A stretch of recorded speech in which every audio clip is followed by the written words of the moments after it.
السلام علیکم دوستوں ساتھیوں، welcome to Rocks Vision infotainment.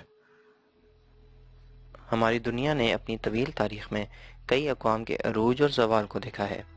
ان قدیم اقوام نے اپنے اپنے دور عروج میں اپنی قوت اور دولت کے اظہار اور کبھی ضرورت کے تحت عظیم الشان شہر تعمیر کرائے، جو کہ قدیم دنیا میں ان اقوام کی طاقت اور ثروت کا مظہر تھے۔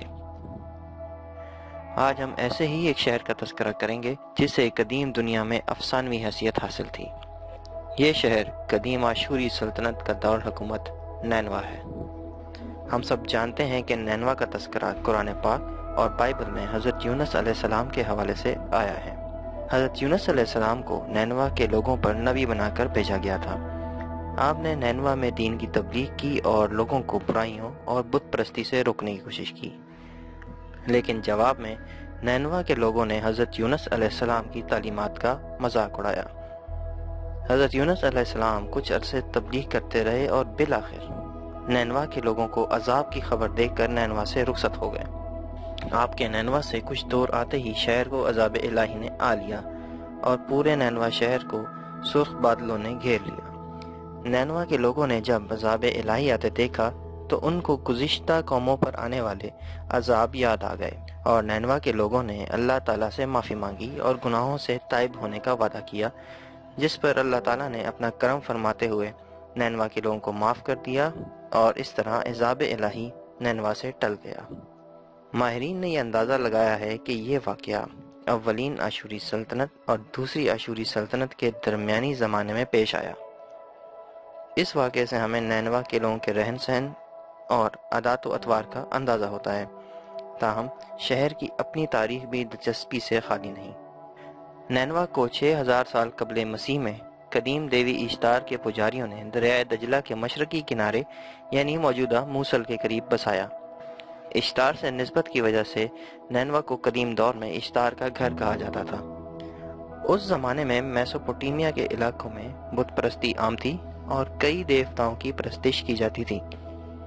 ان دیوتاؤں میں اشتار کو امتیازی حیثیت حاصل تھی۔ 3000 سال قبل مسیح تک نینوا کو اشتار کی عبادت کا مرکز ہونے کی وجہ سے میسوپوٹیمیا میں اہم مذہبی حیثیت حاصل ہو گئی، جس کی وجہ سے نہ صرف نینوا نے معاشی حوالے سے تیزی سے ترقی کی، بلکہ نینوا کا شمار علاقے کے اہم ترین شہروں میں ہونے لگا۔ اپنے ابتدائی ایام میں نینوا شہر مختلف اقوام کے زیر تسلط رہا، جن میں آکیڈین، ایمورائٹ اور قدیم آشوری سلطنت قابل ذکر ہیں۔ ان اقوام نے اپنے اپنے ادوار میں بہت سے ترقیاتی کام کرائے اور رفتہ رفتہ نینوا کی شان و شوکت میں اضافہ ہوتا چلا گیا۔ نینوا میسوپوٹیمیا کا اہم ترین اور رقبے کے اعتبار سے سب سے بڑا شہر تھا۔ اس شہر کو اپنے قدیم مندروں، کثیر المنزلہ عمارتوں اور شاندار فن تعمیر کی وجہ سے جانا جاتا تھا۔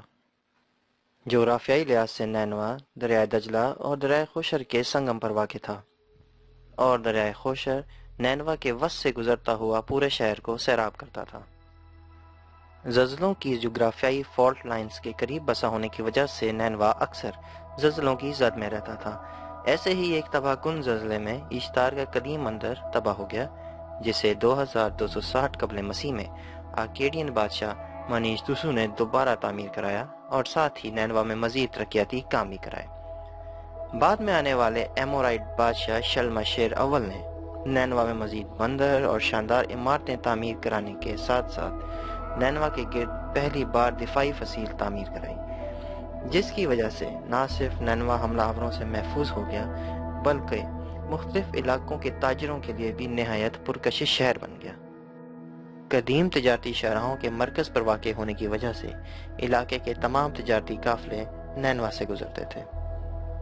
اس کے علاوہ بحر روم کو بحر ہند سے ملانے والی اہم ترین تجارتی شاہراہ بھی نینوا سے گزرتی تھی، جس کی وجہ سے شہر کو قیمتی زر مبادلہ حاصل ہوتا تھا۔